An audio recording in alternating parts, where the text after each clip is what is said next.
ఈ వీడియోకి మీరు చేసే 1 సబ్స్క్రైబ్ అండ్ లైక్ ఇలాంటి పెద్దవాళ్ళ ఆకలి బాధలు తీర్చడానికి నేను సిద్ధంగా ఉన్నాను. అంత పెట్టింది కాదు, అంత పెట్టిందే చాలు, అది కడుపు నిండిపోయినట్టే. నువ్వు పిలిచి అన్నం పెట్టావు.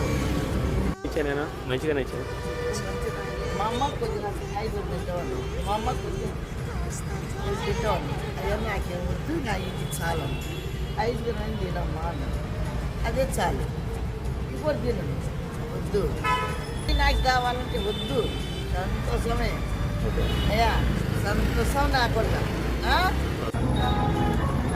రాజు పట్టిద్దాం. నిన్ను ఎందుకు పట్టిద్దామమ్మ? ఎందుకు నువ్వేనా తప్పు చేసావా పోలీసు వాళ్ళని పట్టడానికి? పట్టిస్తున్నాడట ఎవరో